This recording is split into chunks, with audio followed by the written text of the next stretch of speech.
జకర్యా గ్రంథము 10వ అధ్యాయం.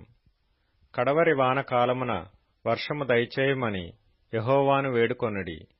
ప్రతివాని చేనిలోను పైరు మొలచునట్లు యెహోవా మెరుపులను పుట్టించును.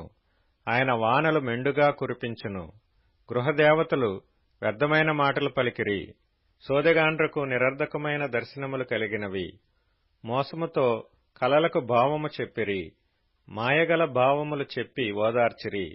కాబట్టి గొర్రెల మంద తిరుగులాడునట్లు జనులు తిరుగులాడిరి. కాపరి లేక బాధ నొందిరి. నా కోపాగ్ని మండుచు కాపరుల మీద పడును. మేకలను నేను శిక్షించెదను. సైన్యములకు అధిపతియగు యెహోవా తన మందయగు యూదావారిని దర్శించి వారిని తనకు రాజకీయములగు అశ్వముల వంటి వారినిగా చేయను. వారిలో నుండి మూలరాయి పుట్టును. మేకును యుద్ధపు విల్లును వారి చేత కలుగును. బాధించువాడు వారిలో నుండి బయలుదేరును. వారు యుద్ధము చేయుచు వీధుల బురదలో శత్రువులను త్రొక్కు పరాక్రమశాలుర వలె ఉందురు.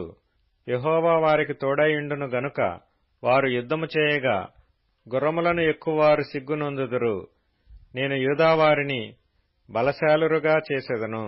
యోసేపు సంతతి వారికి రక్షణ కలుగజేసి వారికి నివాస స్థలము ఇచ్చెదను.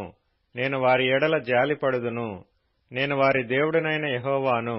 నేను వారి మనవి ఆలకింపగా నేను వారిని విడిచిపెట్టిన సంగతి వారు మరచిపోవుదురు. ఎఫ్రాయిము వారు బలాఢ్యుల వంటి వారగుదురు. ద్రాక్షారసపానము చేయువారు సంతోషించున్నట్లు వారు మనసును ఆనందింతురు. వారి బిడ్డలు దాని చూచి ఆనందపడుదురు. యెహోవాను బట్టి వారు హృదయపూర్వకముగా ఉల్లసించుదురు. నేను వారిని విమోచించి ఉన్నాను గనుక వారిని ఈలవేసి పిలిచి సమకూర్చెదను.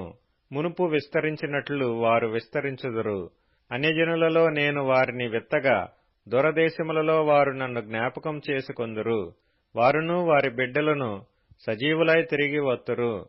ఐగుప్తు దేశములో నుండి వారిని మరలా రప్పించి అష్షూరు దేశములో నుండి సమకూర్చి ఎక్కడనూ చోటు చాలనంత విస్తారముగా గిలాదు దేశములోనికిని లెబానోను దేశములోనికిని వారిని తోడుకొని వచ్చెదను. యెహోవా దుఃఖ సముద్రమును దాటి సముద్ర తరంగములను అణిచివేయును. నైలు నది యొక్క లోతైన స్థలములను ఆయన ఎండజేయును. అష్షూరీయుల అతిశయాస్పదము కొట్టివేయబడును. ఐగుప్తీయులు రాజదండమును పోగొట్టుకొందురు. నేను వారిని యెహోవాయందు బలశాలురుగా చేయుదును. ఆయన నామము స్మరించుచు వారు వ్యవహరింతురు. ఇదే యెహోవా వాక్కు.